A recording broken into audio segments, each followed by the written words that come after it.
Today, I'm just going to run through first what is BOBS, the benefits, some of the myths as well. I'll go through the rules and the governance.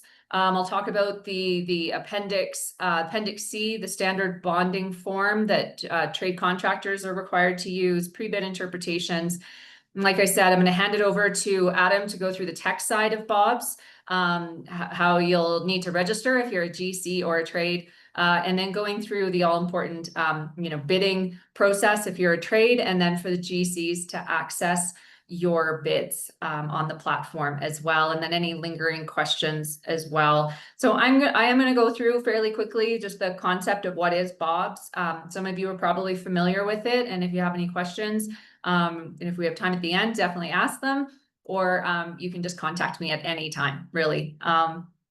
So what is BOBS, aka Bid Depository? It's actually one of the oldest services that construction associations, even across the world, even down in the States as well, some of the oldest services that we've provided to industry. A lot of you might remember it used to be quite literally physical envelopes. That system is still in use in certain parts of Canada, but BC some time ago, I think probably 15 years ago, maybe even more, moved to an electronic system. So the idea there, why does Bid Depository exist? It is a system for general contractors to receive secured bids from trade contractors. And what that allows the GC to have is firm quotations in writing, and then also adequate time to compile their GC bids completely and accurately. So instead of getting, let's say, your M&E quotes 15 minutes before you're closing as a GC, you're going to get them 2 days before. It also sets a standard scope of work so that trade contractors know that they're bidding to the same thing as their competitors, and GC know that they're looking at the same apples to apples when they're comparing and selecting a trade contractor to work with. So there's also a lot of rules. I'll get into what the rules are really briefly, just around the GC having to enter into contract with a BOBS bidder, with the person that they named on their bid form to the owner. That is who they go with for the project, and of course that is subject to the bid calling authority and or the owner's approval. That's no different than a CCDC contract. That's outlined, I think, in GC 3.6 in the CCDC 2. So what are some of the benefits? I've already mentioned them. I'll say I really consider BOBS kind of the ultimate in fair, open, and transparent public sector procurement. It lends, kind of more fairness, more competitiveness, and more transparency all the way down the supply chain to those major subcontractors. The goal is that it reduces or eliminates bid shopping. That is the main point of BOBS, I would say, more than anything, is that if bid shopping occurs, any party can put their hand up, come to me as the BOBS administrator, and make a complaint. And the process happens very, very quickly. So that's the real goal of it there. Reduces the strain of a hard bid tender closing. I started off in estimating support. I know very, very, very well how stressful putting together a hard bid is. And the idea here is for the GCs that it eliminates at least that little part of it. And I know that for the electrical and mechanical contractors on the line, I know your suppliers have a big role to play here, and that's why it's so important to them as well to communicate that this is a BOBS project. It's closing 2 days before what's stated there as well. And then there's also the bonding of the BOBS subcontractors. So I'll talk about it in a little bit. I've already mentioned the importance of the Appendix C, the standard bond form for the trade contractors. GCs, you're going to do whatever the owner says for your bonding, but for the BOBS subs, for M&E on this project, you're going to be wanting to make sure that you're using that proper bond form. And again, I mean, that gives more security to the owner, more security to your subs, as well as to the GCs.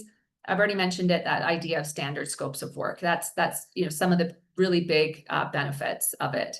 BOBS is used across BC, primarily on healthcare projects, primarily schools. Those are kind of the two big buckets that we see.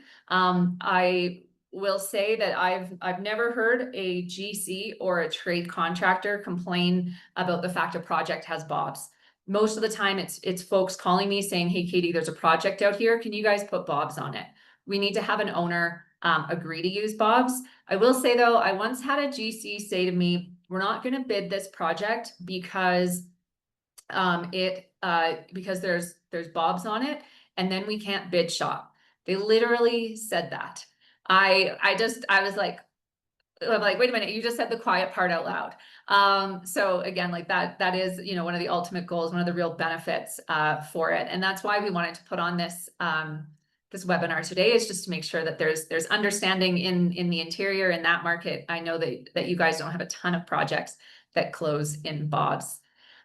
So when to use BOBS, when I get those calls either from an owner or from a general contractor or a trade asking for BOBS to be put on a project, really we're looking for a design, bid, build, delivery method. It can't be construction management. It can't be removing contract A. I'm sure a lot of you, have heard about that scourge to industry right now. It's got to be a clean design, bid, build project, clear tendering. The contract value should be more than $100,000, and the project value should be more than $500,000. Now, I will say, I think we all know that you really can't change a light bulb in industry anymore for $100,000. And our industry practices committee looked at that last year and said, no, there's still a lot of value to have Bid Depository on a project, even with $100,000 for a subcontract value. We also need proper specifications per master format. Some consultants nowadays, sometimes, particularly with the finishing trades, they'll skip over that important part. We require it. So, and that's always sometimes a tough conversation for me to have with an owner, to let them know that their consultants haven't given proper specs. So those are kind of the top areas here to be using as well. So I'm going to talk just really, really briefly about the BOBS rules. This is, kind of the governing document for BOBS, for my role, but also for all of you, for an owner. We have strong suggestions for an owner. We can't dictate to them what they do, but definitely for the general contractors, certainly for the trades as well. So some of the big items that you're going to want to read. And I will say, treat this like a spec. Same way as that you're gonna read all the addenda and the specs and the drawings and all of that. Treat this the same way. So we have got trade contractor obligations, GC obligations. It gives that bid bond format again for the trades. And it also, most importantly, arguably, goes into the standard exclusions. The exclusions is what sets that standard scope of work that everybody will be bidding to. And then so the GCs know that they're looking at apples to apples as well. So again, I mean, I said we're going to be recording this, so definitely send this out to your trades, for some of you that have just joined us as well. And it does go into, I should say, the other part of it goes into a good deal of kind of outlining the procedure for complaints, and then also appeals as well, and how that we deal with that. I will say in the 4 years that I've been BOBS provincial administrator, we've only had one complaint, and it was a very quick one because we just referred everybody back to the rules as well. So typically, folks, users, they know this process, and we haven't had that many of them in the last couple of years. So governance, who runs BOBS? So it flows down from the BCCA Board of Directors. That's an all-volunteer board of directors with folks from across the province. And that's the exact same as our industry practices committee. We have folks from across the province, suppliers, GC, trades as well. And then as part of that, we've got our BOBS committee. That's really who I report to, who I turn to, if there are any questions about an interpretation of the rules, any kind of project specific clarifications that need to go out. And then through that is again down to me, the provincial administrator. My role primarily always is to protect the integrity of the BOBS system. So if I'm looking at the rules, if I'm talking about them, if I'm telling an owner, hey, you can't do that, it's all about the integrity of the BOBS system. And I will say I'm not allowed to view the bids unless there is a complaint made through the process, unless the contract's been awarded, but I don't look at them. I don't care, really, quite frankly. So they are secure. They're kind of quite literally locked behind a screen and not viewable as well. And so that BOBS committee, they are, again, a mix of GCs and trades from across the province. We have a representative from the interior as well, and our longtime chair who really knows the BOBS system. He is an electrical trade. So some of the things that we need, just for your information, from an owner and a bidding authority, we can't dictate, we can't go out and just put BOBS on a project.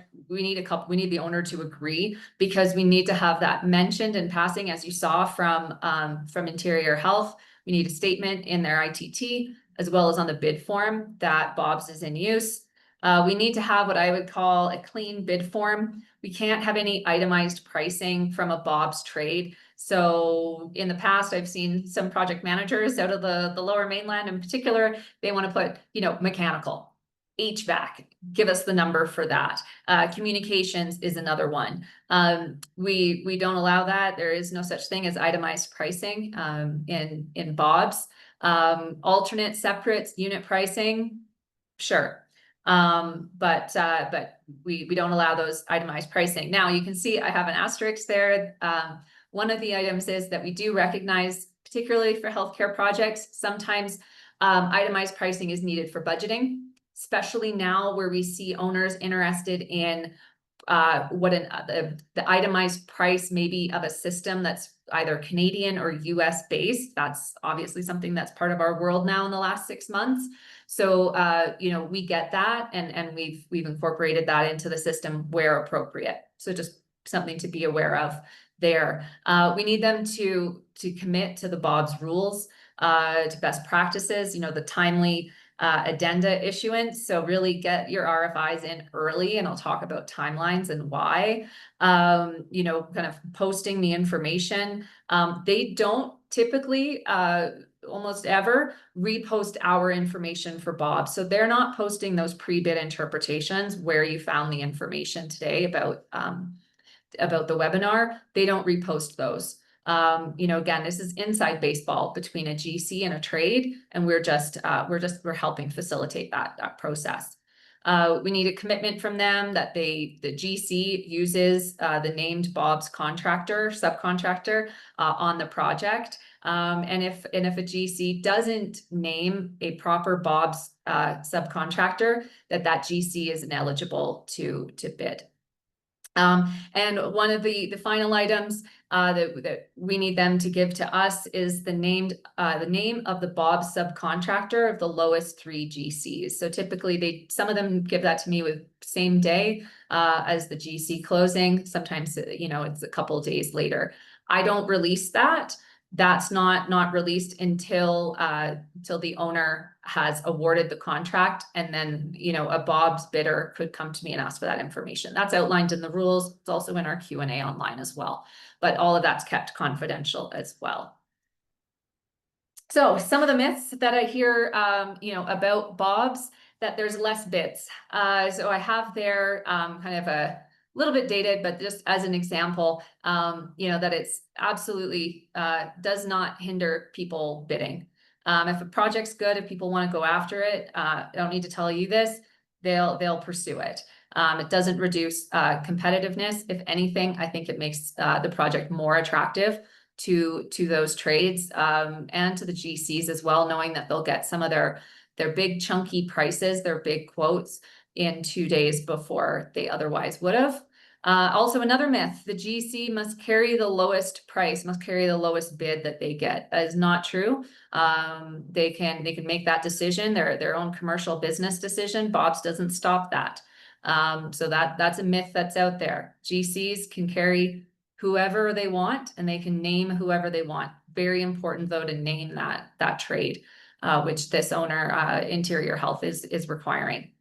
Another one, trades have to bid the same price to all the GCs. Not true. Same as normal bidding. If you want to bid different prices to different GCs, go ahead and do that. That's your commercial decision. Nobody will ever know. That's that's the way that it is.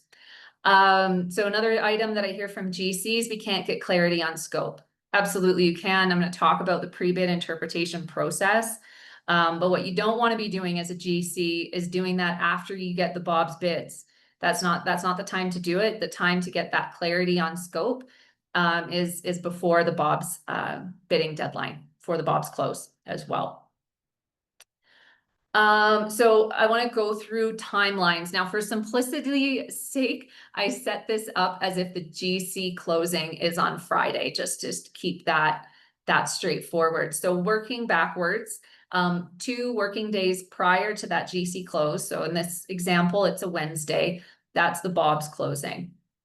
Then working 2 days back from that, now we're on a Monday. GCs need to declare their intent to bid and their declaration of own forces, if any, and that's BOBS own forces. So for this project, it would be as if a GC would be using their own forces for electrical and mechanical. There are a large section of the rules is talking about what is own forces when it comes to general contractors. I won't get into that, but it is it's quite strict with what that means. So GCs, if you haven't declared your intent to bid and you're thinking about the project, I know that the owner hasn't had their site visit yet. That's coming up next week.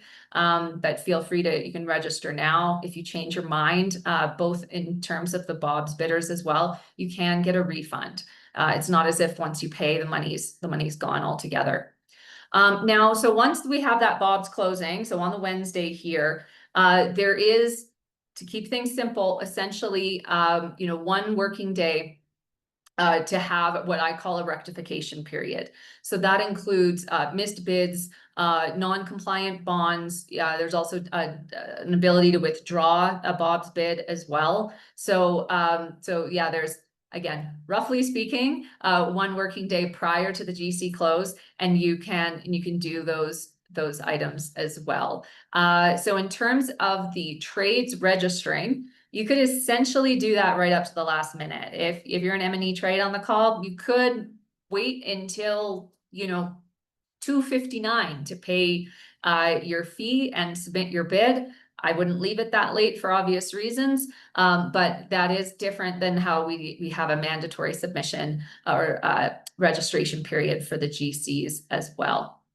So as you can see, this really speeds up the timeline compared to a non-BOBS tender. So with addenda, in an ideal world, we would have that owner issuing the last one 3 business days, 3 working days prior to the BOBS closing. So that would put it the Thursday before what you see on the screen. Obviously, we know that might not happen, but I'd really encourage you to get your RFIs in early, because it is, as you can imagine, really unpleasant for everyone when we've got consultants issuing out addenda on the Tuesday, the day before that BOBS closing. So do try to get them in early as well.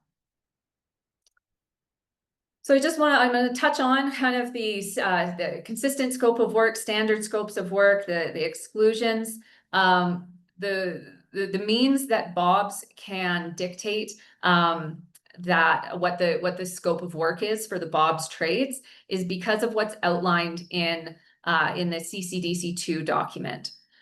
So I've got them up here. This is GC 1.1.9 and 3.1.2. And this says neither the organization of the specs nor the arrangement of the drawings shall control the contractor, the GC, in dividing the work amongst the subs and suppliers.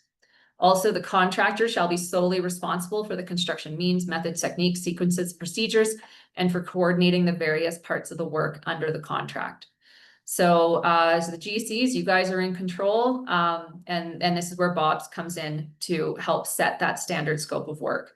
So we've got our Appendix A, standard exclusions. BOBS confusingly enough, maybe, works on an exclusionary basis for those BOBS trades. The GC still has to do all the work in the bid documents, period.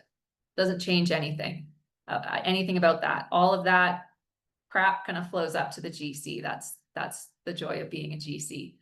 Any kind of questions that might arise, if you have questions about the division of the work between the GC and the BOBS trades, kind of who does what, you can message me. Ask for that clarification, and we can get that sorted before the BOBS close. Again, looking to have those standard exclusions as well. So this is just a little clip of what the standard exclusions are. We have common exclusions for all trade sections. So that's going to apply to all the BOBS trades. So in this case, M&E. Same thing. There are also trade specific exclusions. So M&E, go take a look at that Appendix A standard exclusions and read what yours are. Any questions, let me know. I think it's pretty clear. But if you've got project specific questions, again, just message me. So we make all of those decisions and those determinations through the pre-bid interpretation process. That's where we get the project specific clarity. So you can go onto the BOBS Wizard website. When I'm done speaking, I'll throw that into the chat. But this is where you'll find them. This is where you read the one that gave you the information today. It defines the scope of work by division for both mechanical and electrical as well.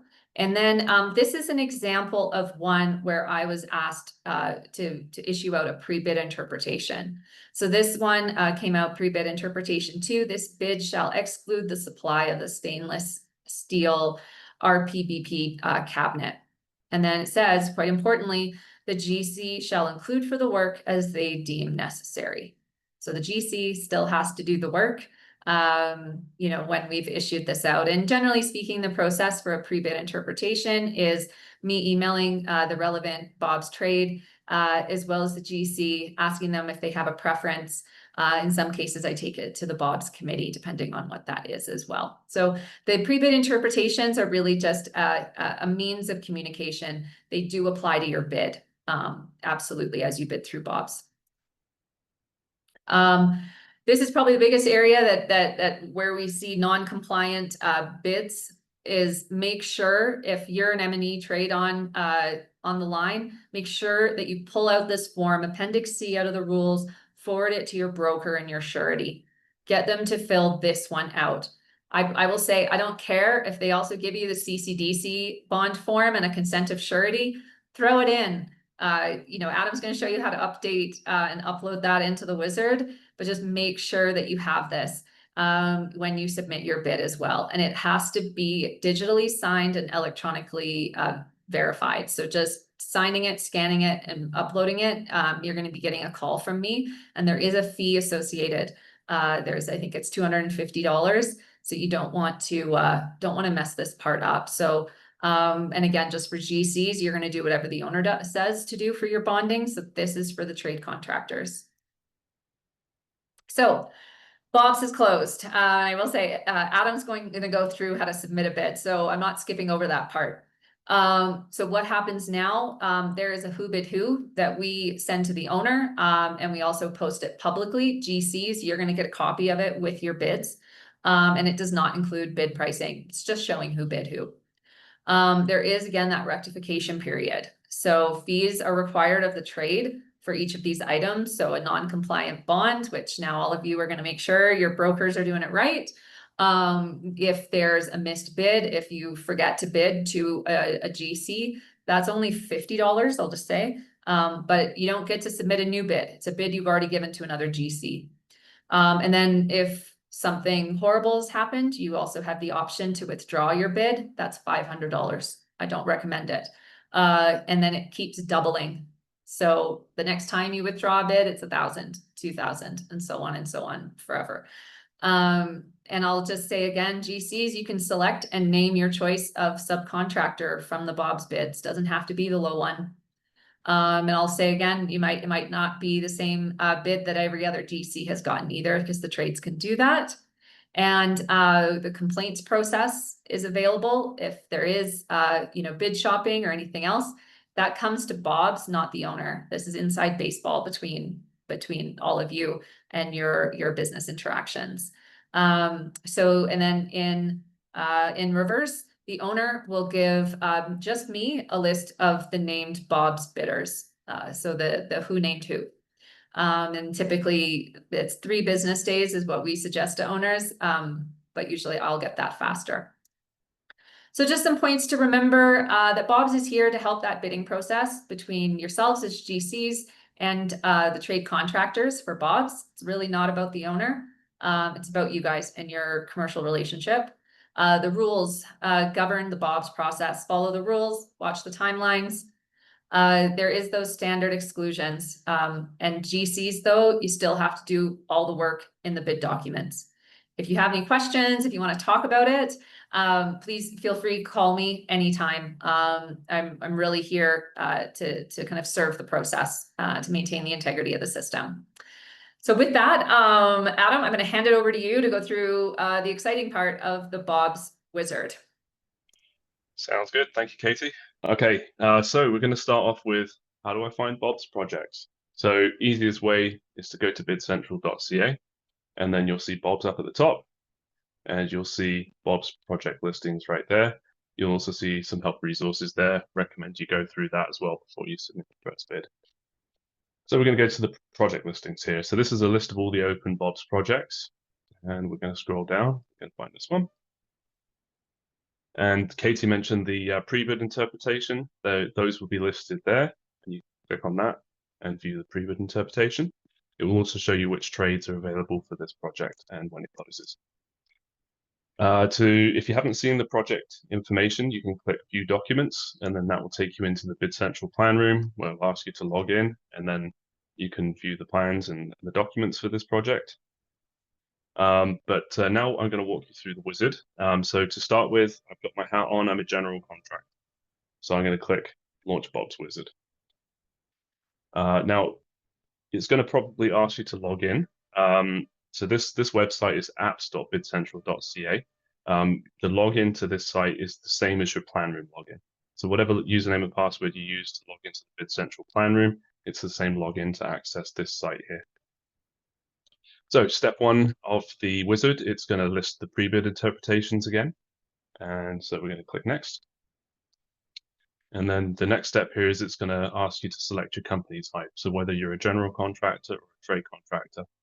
So again, I've got my GC hat on right now, so I'm going to select general contractor. And then there's some instructions here for the general contractor. List yourself as general contractor in the project. Register and pay the BOBS registration fee. And some more information there. Click next.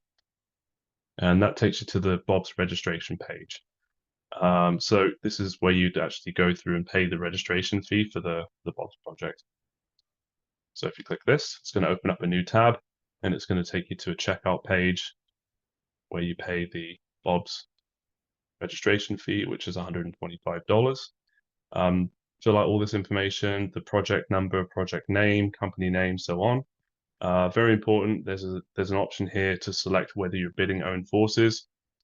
Select yes or no, depending on what you're doing. If yes, then select which trade you'll be bidding owned forces with. And then payment details, and then hit pay. Once you've done that, click next, and you're done. One quick thing to touch on with the BOBS registration, the email address that you register with is the email address that will be set up in the bid form, so that when you receive those bid submissions from the trades, it will go to that email address. Now you have to make sure that the email address that you have is an actual email address that has a plan room login. Some people in the past have used, estimating at Addlestone Construction, and they don't have a login for BidCentral with that email. So, it makes it tricky to get bids when you don't have a login to the platform. So use the email address that you log into BidCentral with, so that you get those bid submissions. And I'm just going to pause there real quick and see if there's any questions from the GC registration standpoint.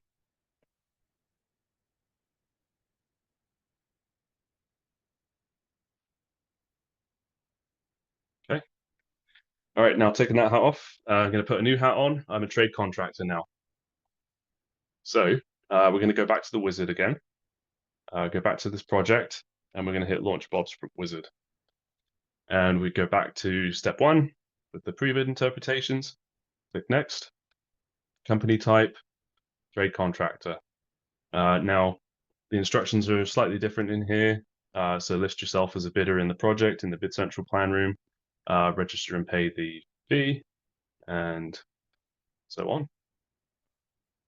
More information about the BOBS Appendix C there, the bond form.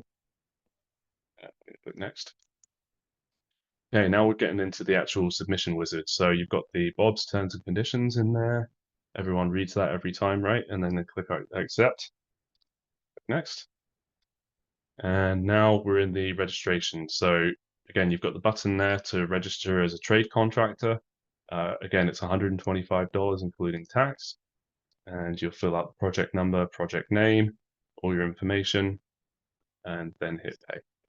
And Adam, I'll pause there, and just for trade contractors, you only pay that once. You don't need to pay it per bid, per GC, nothing like that. It's good for the whole project.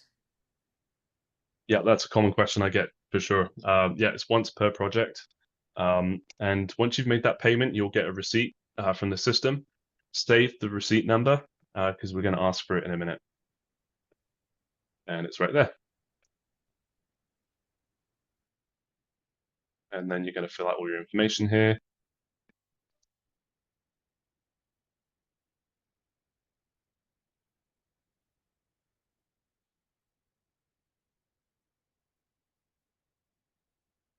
Boom. And then save and next. And then that will take you to the next page where you upload your bid bond. So by this time, you should have your digitally signed bond in a PDF format that you'll select. We've got one here somewhere. Here it is. Upload that and hit save and next. And now that will take you into the step 6, which is the schedule of prices. So in here, this is where you can select which GCs you want to submit your bid to. So I can go through and tick all of these general contractors and then select my trade and then bid that price to all of them, or I can uncheck them and just do a bid to that one GC. And then once I've submitted that bid, I can go in and submit another bid to the other GCs. So you can either bid to all through here by selecting them all, or you can bid to individuals or multiples just by selecting the general contractors. And you'll see there that this mimics exactly what the GCs will be submitting to the owner. So we just take the owners and we fill that out. Now, there might be aspects of the additional prices, the additional information that is not relevant to either electrical or mechanical. So for instance, name of data vendor, mechanical, that's not going to be applicable to you. So you are going to click NA. I would strongly caution you though, to only click that if it is truly not applicable to your trade scope. So you can read into the rules exactly how that works for alternate or separate pricing. Something to be aware of there.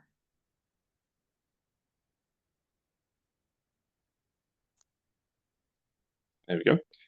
So now I've selected the general contractors, selected my trade, put my bid price in, put my additional prices in there, and then I'm going to click Save and Next. And this takes you to the final page, which is the review page. So your bid hasn't been submitted yet. This is the opportunity to go through it, make sure everything looks good. You can download your bond file there if you want to make sure it's really good. Go through your pricing information, make sure this box is ticked, and then once you're ready, hit the big green button there to submit your bid. And it will say your bid has been successfully submitted. Click here to see your bid submissions, or click here to submit another bid. So In the example I mentioned earlier, maybe I want to bid one price to one GC and a different price to a different GC. I can click here to start a new bid and then select that GC that I didn't select and put a bid to them.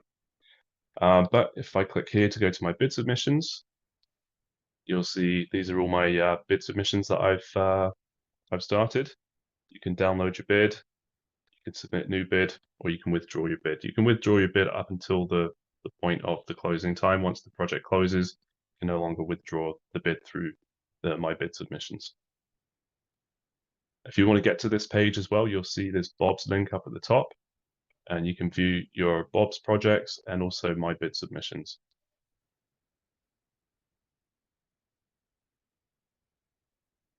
Okay, so that is the process to submit a bid as a trade contractor. I'm just going to pause here for a quick second. If you've got any questions, jump into the Q&A or the chat and send them through.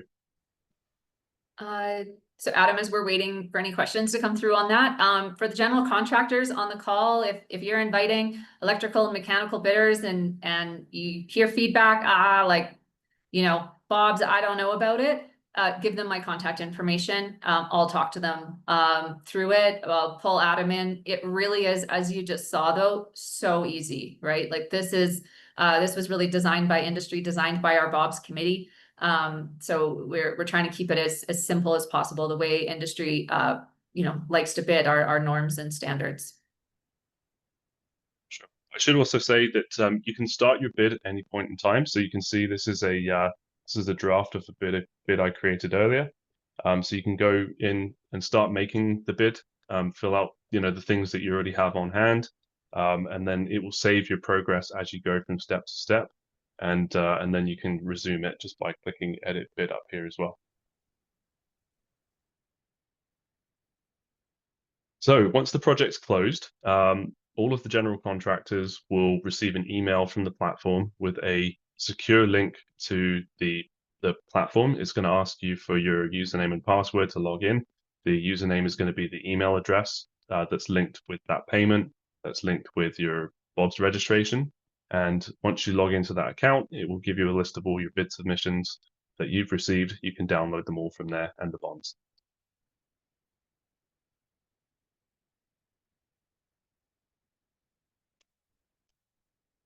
And that pretty much concludes the step-by-step for the BOBS wizard. Awesome. So it really is that easy. I'll just go through some of the pinch points that we see with that process is the GCs not registering with the email address that will be from the person accessing it. So make sure you're diligent in the email address that you're using. If you're not sure if you have a BidCentral account connected to that email address, I think Adam, they could reach out to you, reach out to the team, make sure that they're all set. Yeah, with the trades, I would say just make sure you're using the right bond form. Make sure that you're passing that on to your broker, telling them that they've got to use it. If they have any questions, they're welcome to call me. I also have the brokers or the sureties call me and reach out to me as well. So really here to help you guys be successful at bidding on this project. So there's no other questions coming in. My contact information is available on the Prebid Interpretation. So call my cell, or just send me an email. And yeah, happy bidding on this one. Oh, we have a question, Adam.